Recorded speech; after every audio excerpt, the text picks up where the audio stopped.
Hola, buenos días. Me da mucho gusto darle la bienvenida a esta segunda semana de nuestro curso. ¿Cómo se sienten después de haber entregado las actividades uno y 2? Yo sé que algunos de ustedes o la mayoría tuvo bastantes inquietudes a lo largo de la semana pasada, pero me da gusto ver que poco a poco se fueron resolviendo esas dudas y la mayoría está entregando sus actividades en tiempo y forma. Ya he revisado muchas de ellas, ya conozco a la mayoría en cómo trabajan. Esta primera semana siempre es de conocimiento mutuo. Cada grupo tiene una forma de trabajar y por supuesto cada facilitador tiene su estilo. Es normal que la primera semana sea de acoplamiento. Yo estoy en la mejor disposición de adaptarme a las necesidades de ustedes y justo en ese camino vamos a hacer algunos ajustes a este curso. Para empezar, en este video vamos a revisar las actividades integradoras de esta semana. En particular, hoy vamos a revisar la actividad integradora 3, o sea, la 1 de esta semana. Les voy a platicar más o menos el tema para que ustedes estén con la idea general de qué es lo que les piden hacer desde el primer día, desde este momento. Ya van a saber qué se pide y cómo hay que resolverlo.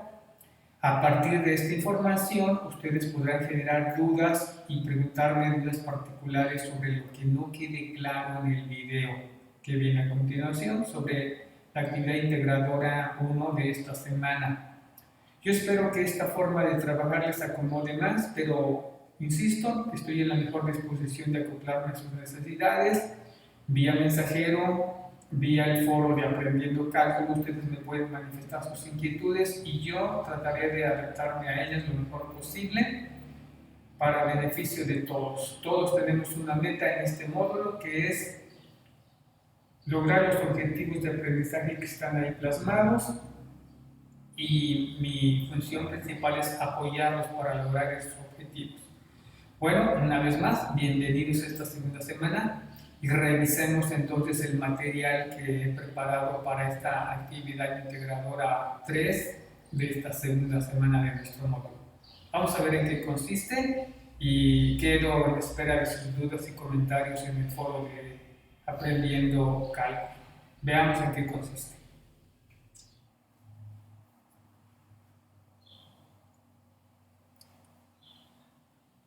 Vamos a revisar la actividad integradora 3, la derivada y su función. Nosotros tenemos una población de bacterias y esta población está dada por la siguiente función. P de t es igual a 8 que multiplica a 2 elevada a la t entre 5, donde t es el tiempo en días y pt la población. Si aplicamos los conocimientos adquiridos en la semana pasada, nosotros podemos leer esta función y esta función nos dice que la población inicial es de 8 bacterias y que cada 5 días se está duplicando. Como pueden ver, ya estamos aplicando lo que aprendimos en la semana anterior. ¿Qué más puedo saber de esa colonia de bacterias? Una pregunta que me puedo plantear es la siguiente. ¿En cuánto se incrementa la población en 10 días? Y relacionada con esta misma pregunta, me puedo preguntar, ¿el resultado depende del tiempo inicial? Es decir, de 0 a 10 días es el mismo resultado que de 50 a 60 días. ¿Qué opinan al respecto? Vamos a tratar de contestar esta pregunta. En una hoja de cálculo vamos a tabular los valores para la función P de t. Al tiempo 0, como ya dijimos, tenemos 8 bacterias. A 10 días ya tenemos 32. Como se reproducen cada 5 días al doble, entonces en 5 días tendría yo 16 y en 10 días tendría 32. Y aquí está el cálculo para 50 y 60, que en una hoja de cálculo eso no representa mayor dificultad. Vamos a analizar lo que ocurre en un intervalo de tiempo de 10 días, que es lo que nos están pidiendo. Esto se representa en matemáticas con una delta. Este triangulito se lee delta t igual a 10. Y ahora vamos a calcular cuánto vale el cambio en la población. Esto se representa por delta p. Una delta siempre es lo final menos lo inicial. En este caso sería la población a 10 días menos la población a 0. Si revisamos nuestra tabla, esto sería 32 menos 8 y esto nos da 24. Creo que no es difícil encontrar entonces delta P, simplemente restar la población en 10 menos la población en 0. Y ahora vamos a realizar este cociente para comparar qué tan rápido está creciendo la población. Vamos a hacer la división de delta P entre delta T. Esto significa dividir 24 entre 10. El resultado, como todos sabemos, es 2.4. Y aquí viene algo interesante y es una definición muy importante que estamos dando aquí. Este cociente se llama razón de cambio, tasa de variación. Nos está diciendo que la razón de cambio promedio es de 2.4 bacterias por día. Vean que arriba tengo 24 bacterias, no se escribe, pero son bacterias y abajo tengo 10 días. Si le pongo unidades a este 2.4 sería 2.4 bacterias por día. ¿Qué significa? Que en promedio cada día están naciendo o aumentando la población en 2.4 bacterias. Por eso es que a lo largo de 10 días, si yo multiplico 2.4 por 10, pues me van a dar las 24 bacterias extra que tengo. Entonces, es muy importante ver que la razón de cambio es un comparativo, pero a través de un cociente. Voy a comparar la variable delta P contra la variable delta T y eso me da la razón de cambio, en este caso de cambio promedio. ¿De acuerdo? Si yo hago el mismo cálculo, pero ahora de 50 a 60, yo me tomo cuánto vale delta P para P a 60 días menos P a 50. Tomando los datos de nuestra tabla, encontramos que ahora es 24.576. Si yo quiero calcular la razón de cambio para este intervalo, encuentro que ahora es 2.457.6. Quiere decir que ahora cada día está aumentando la población en 2.457.6 bacterias. Aquí se contesta ya la pregunta que nos están haciendo.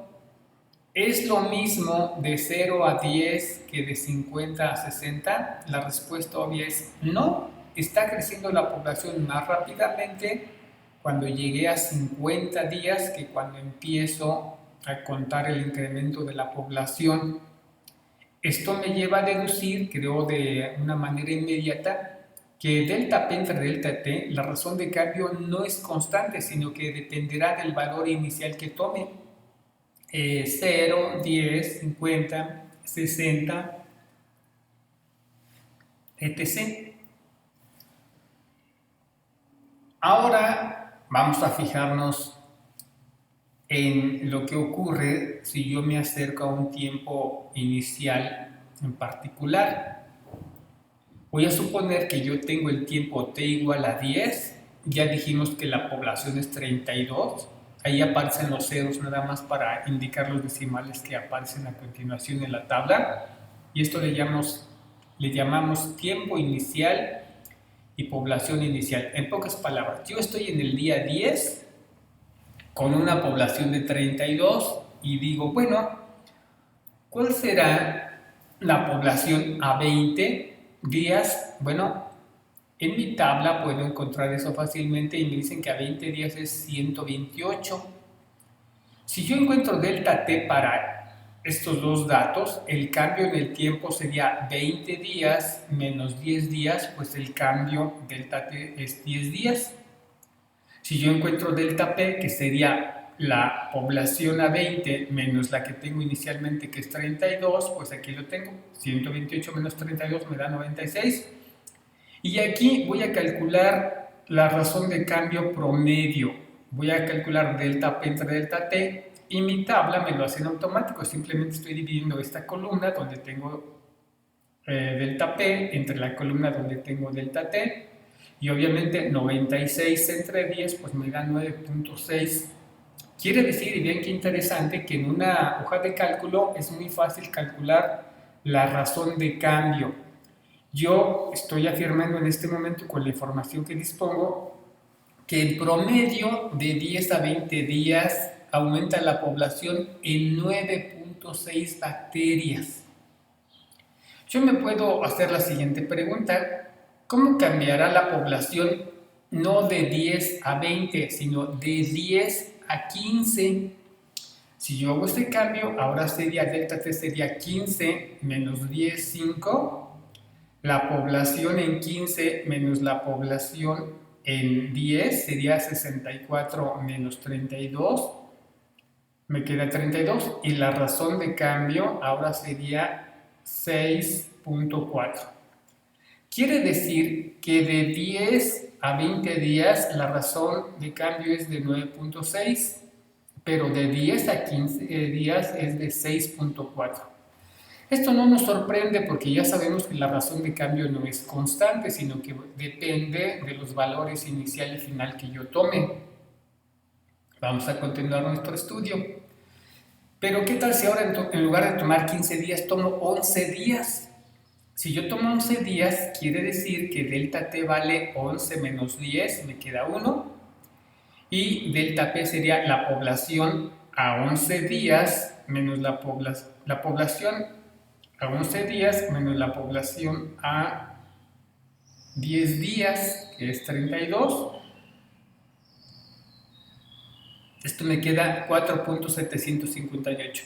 Al hacer la razón de cambio, delta P entre delta T, encuentro 4.76.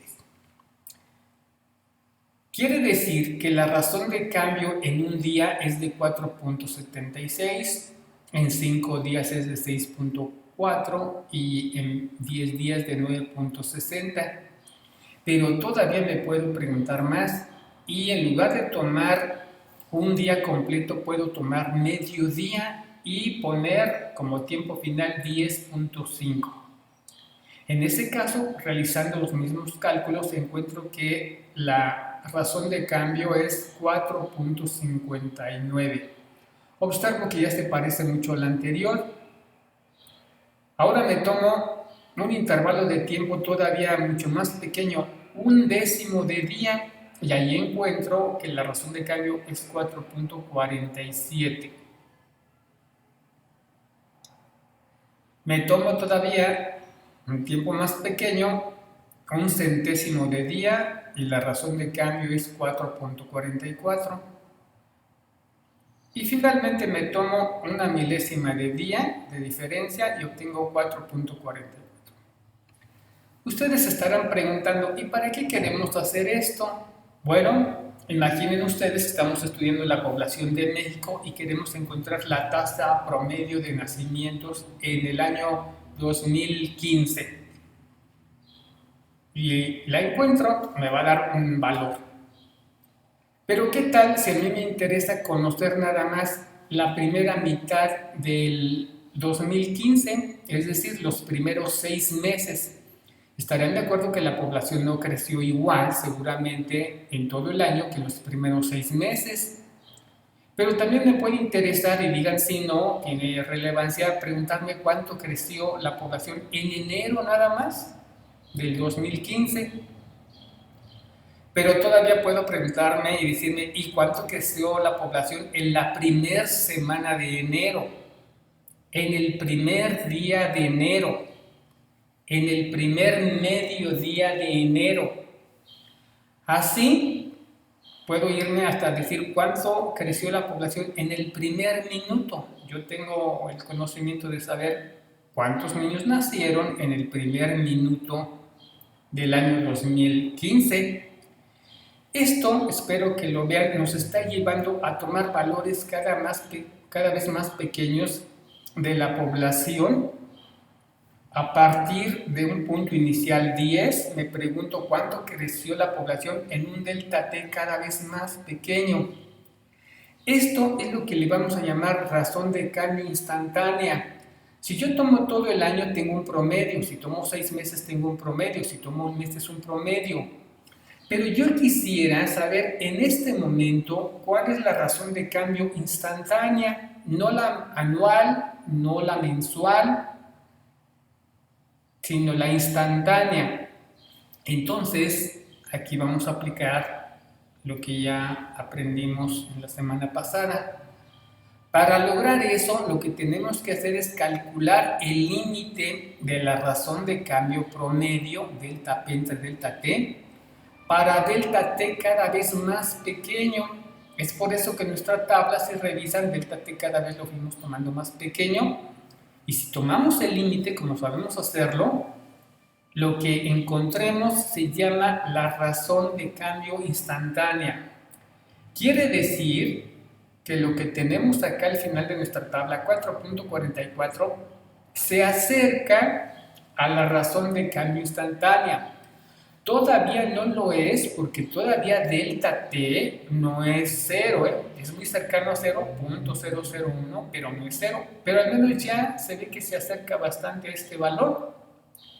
Entonces, aquí es donde se aplica el concepto de límite. Para yo encontrar la razón de cambio instantánea, necesito calcular el límite de la función P cuando delta T tiende a 0. Insisto, ¿tiene sentido este cálculo? Sí, porque a mí me interesaría saber, por ejemplo, el día de hoy, que reviso la fecha, 17 de julio del 2016, ¿cuál será la tasa de nacimientos en el país? Estarían de acuerdo que mañana va a ser otro y dentro de una semana otro, pero a mí me interesa en este momento. Para tener ese dato, yo tengo que encontrar el límite de la función P de población y eso se llama razón de cambio instantáneo. Y aquí viene algo muy interesante. A ese límite, cuando delta T tiende a 0 de delta P entre delta T, que ya sabemos que se llama razón de cambio instantánea, se le llama también la derivada. Quiere decir que cuando yo estoy calculando la razón de cambio promedio y le tomo el límite, lo que me resulte es la derivada de esa función. Entonces, esto es el concepto de derivada que surge a partir del concepto de razón de cambio promedio. Si yo le tomo el límite para tiempos muy pequeñitos y cuando delta T tiende a 0, tengo la derivada de esta función. Aquí aparece por primera vez el concepto de derivada. ¿Qué es la derivada? Es el límite de delta P entre delta T cuando delta T tiende a 0.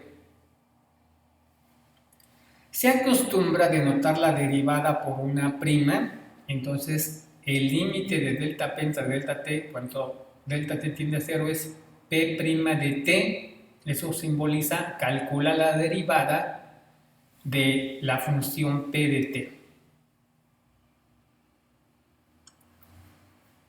Yo puedo hacer una aproximación.